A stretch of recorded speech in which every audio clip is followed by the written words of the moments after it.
శ్రీమాత్రే నమః. ప్రేక్షకులకి ఆ లలితాంబిక అమ్మవారి యొక్క అనుగ్రహం పరిపూర్ణంగా కలగాలని మనస్ఫూర్తిగా కోరుకుంటూ, ఆల్రెడీ మనం ఆదాయము, వ్యయము, రాజ్యపూజ్య, అవమానం గురించి వాటి గురించి మాట్లాడుకున్నాము. అయితే ఈ ఉగాది నుంచి ద్వాదశ రాశుల వారికి కూడా లేదా ద్వాదశ లగ్నాల వారికి ఏ విషయాలు చేయకూడదు, ఏ విషయాలు చేస్తే బాగుంటుంది, దేవతా ఆరాధన కానీ గోసేవ కానీ ఏం చేసుకోవాలి, అదేవిధంగా కొంతమందికి జాతకం ఉండదు, అలాంటి వారికి ఏ మంత్రం చేసుకోవడం ద్వారా అమ్మవారిది ఎటువంటి ఇబ్బంది నుంచి అయినా బయటపడతారు అనేటువంటి విషయాలు మనం ఇప్పుడు తెలుసుకుందాం. కర్కాటక లగ్నము, కర్కాటక రాశి. మీకు సహజంగానే అష్టమశని నడుస్తుంది, అమ్మో అష్టమశని నడుస్తుంది అనుకుంటారా? ఏమి టెన్షన్ పడకండి, గుర్తుపెట్టుకోండి, ఏమి టెన్షన్ పడకండి. ఇక్కడ ఏమిటంటే మీరు వేటి జోలికి వెళ్ళకూడదు చెప్తాను, ఆ జోలికి వెళ్ళలేదు వేటిని పట్టుకోవాలో చెప్తాను. పక్కగా బాగుంటుంది మీకు. వేటిని పట్టించుకోవాలి, వేటిని పట్టించుకోకూడదు, జాగ్రత్తగా ఉండాలి. డూస్ ఏంటి, డోంట్స్ ఏంటి? డోంట్స్ చెప్తాను ముందు. పొరపాటును కూడా మీరు అగ్రిమెంట్స్ చేసేటప్పుడు తొందరపడి అగ్రిమెంట్ చేసేయకండి, తొందరగా మధ్యవర్తిత్వంగా వెళ్ళి సంతకం పెట్టేయకండి, తొందరపడి మధ్యలో దూరకండి. ఇందులో గుర్తుపెట్టుకోండి, అది మీ ఫ్రెండ్స్ యొక్క భార్యాభర్తల గొడవలు కావచ్చు, మీ మధ్య ఎవరిదైనా సరే అగ్రిమెంట్ చేస్తున్నామా, కమ్యూనికేషన్ చేస్తున్నామా, ఇట్లాంటి విషయాలు చాలా జాగ్రత్తగా ఉండాలి. ఒకటి. రెండవది ఏమిటి, లేట్ అవుతుంటాయి పనులు. లేట్ అవుతుంది కదా అని మీరు వదిలేశారంటే అది మరలా మీరు ప్రారంభించడానికి చాలా టైం పట్టేస్తుంది. కొన్నిసార్లు చూడండి, మనం ఏదైనా పని ప్రారంభిస్తాం, అబ్బా ఇది చాలా లేట్ అవుతుందండి, ఇది అవుతుందో అవుదో వదిలేద్దామా అనుకుంటాం. కానీ తర్వాత చూస్తే అయ్యో అప్పుడే చేస్తే బాగున్నాం, లేట్ అవుతుంది వదిలేసాము, ఇప్పుడు పరిస్థితి ఏంటి ఇలా అనిపిస్తుంది. పర్టికులర్గా మీ పూర్వీకుల ఆస్తులకు సంబంధించిన విషయంలో ఏదైనా కనుక మీకు అలా అవుతున్నట్లయితే, అది పేపర్ వర్క్ కావచ్చు, మీరు సర్చింగ్లో కావచ్చు, మీకు సంబంధించిన అట్లాంటిది ఏదైనా అవుతుందంటే మీరు ఇంకొంచెం ఓపిక తెచ్చుకొని ఆ పని చేయండి, అద్భుతంగా ఉంటుంది మీకు. అట్లాగే ఇంకొక విషయం ఏంటంటే, వ్యాపారాల్లో అధిక లాభం వస్తుందేమో అనేటువంటి ధోరణిలో కొంతమంది మనకి ఎవరో చెప్తూ ఉంటారు మధ్యవర్తులు, ఏమంటే ఇందులో పెట్టండి, అసలు బంగారం పట్టిందల్లా బంగారం అంటారు, మనం టెంప్టైపోయి పెట్టేస్తాం. లాభ అంచనాలు చాలా జాగ్రత్తగా వేయాలి అష్టమశని నడిచేటప్పుడు. సో ఇది గుర్తుపెట్టుకోండి, ఈ విషయాలు గుర్తుపెట్టుకోండి, ఇవి జాగ్రత్త పడవలసినవి. మరి డూస్ ఏమిటి, ఏం చేస్తే బాగుంటుంది ఈ సంవత్సరం మీరు గుర్తుపెట్టుకోండి. మనకి దేవతా అనుగ్రహం ఎంత ముఖ్యమో మన శాస్త్రాలు ఏం చెప్తున్నాయంటే, అదే అమ్మవారు దేవతలకి అనుగ్రహం ఇచ్చేది ఆవిడే, పితృదేవతలకి అనుగ్రహం, పితృదేవతా రూపంలో అనుగ్రహం ఇచ్చేది ఆవిడే అని చెప్తుంటారు. కాబట్టి భాగ్యస్థానంలో రాహు ఉన్నాడు కాబట్టి పితృదోషము అంటారు దీన్ని. అది పుట్టినప్పుడు జన్మతా వస్తుంది, గోచారంలో ఏర్పడినప్పుడు కూడా పితృదేవతలకు చేసుకోవాలి. అంటే ఏం చేసుకోవాలి? అమావాస్య నాడు స్వయం పాకం ఇవ్వడం చేయండి. ఇక్కడ విదేశాలకు వెళ్ళి చదువుకునే ఛాన్స్ ఏమాత్రం వచ్చినా ఇక్కడ వదిలిపెట్టకండి, భాగ్యంలో రాహు ఉన్నాడు కాబట్టి. ఇది బాగా గుర్తుపెట్టుకోండి. అలాగే ఈ సంవత్సరం అంతా కూడా మీకు సంతానానికి చాలా బాగుంది. రాజకీయ అవకాశాలు ఏమి వచ్చినా వదిలిపెట్టకండి, రాజకీయంగా అద్భుతంగా ఉంటుంది కర్కాటకం వారికి. రాజకీయము, ఏదైనా ప్లానెడ్గా చేసేటువంటి విషయాలు, ఏదైనా ఒక చిన్న ఆలోచనతో నాకు అద్భుతంగా అనిపించింది, అది చిన్న ఆలోచన అద్భుతం జరిగింది నాకు అంటుంటాను చూసారా, చిన్న ఆలోచన మీ లైఫ్లో అద్భుతాన్ని చేస్తుంది కర్కాటకం వారికి. సో మీ ప్లానింగ్ అద్భుతాలు సృష్టిస్తుంది. మరి రెమెడీ ఏం చేసుకోవాలి? సుబ్రహ్మణ్యేశ్వర స్వామి ఆరాధన, కాలభైరవ అష్టకము, గోవులకి గ్రాసము బెల్లము తినిపించండి, అన్ని విధాలు బాగుంటుంది. మరి చాలామందికి జాతకాలు ఉండవు, అంటే వాళ్ళు పూర్వం ఏంటంటే వాళ్ళు నోట్ చేసేవారు కాదు, ఒకవేళ నోట్ చేసినా మిస్ అవ్వచ్చు. కాబట్టి ఏంటి, వాళ్ళకి లగ్నం తెలియదు, నక్షత్రం తెలియదు, రాశి తెలియదు, ఎప్పుడు పుట్టారో తెలియదు. మరి వారికి ఏమిటి?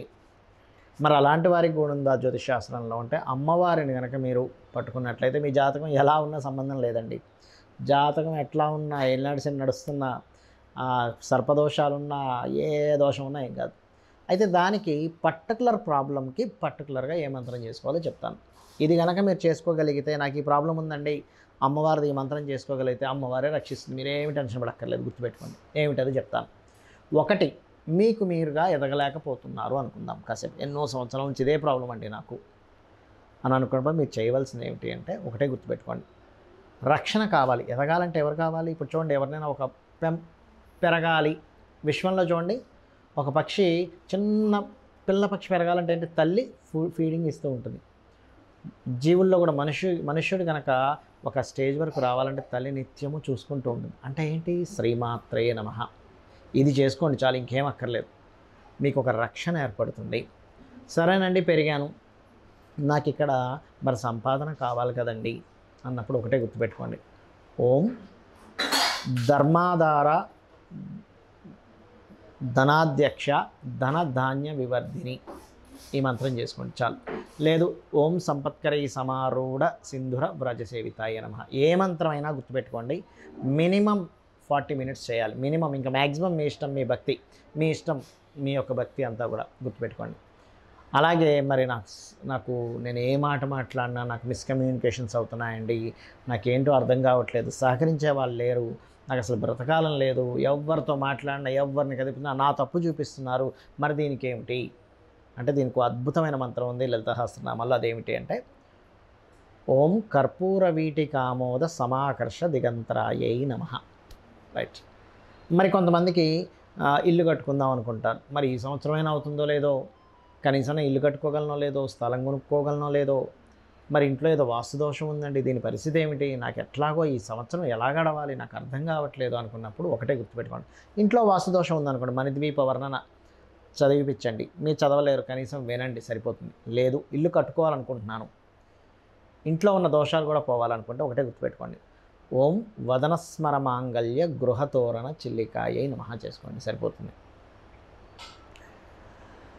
అలాగే ఒకవేళ మీకు సంతాన ప్రాప్తి కావాలి, ఏమంటే ఈ సంవత్సరమైనా నాకు సంతానం కలుగుతుందా, నా జాతకం తెలియదు, నా నక్షత్రం తెలియదు, అలాగా ఏం టెన్షన్ పడకండి. మీరు ఏం చేస్తారంటే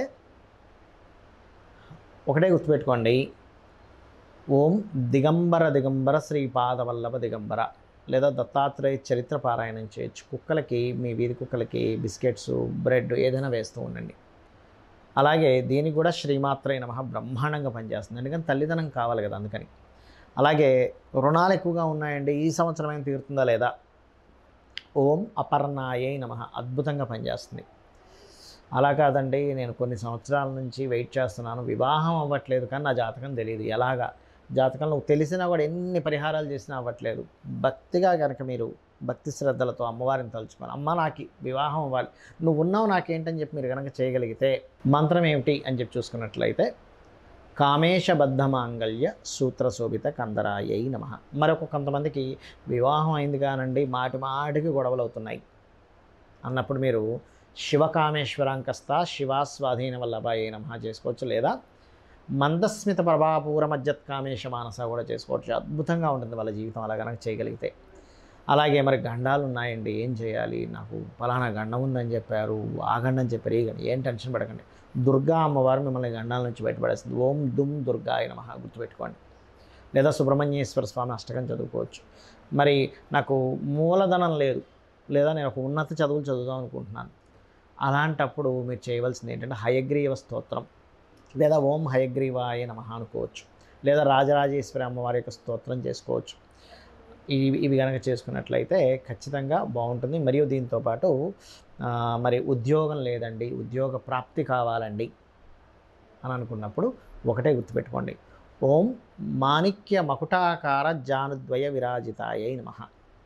లేదు ఓం శ్రీమాత శ్రీ మహారాజ్ని శ్రీమత్ సింహాసనేశ్వరి నమః.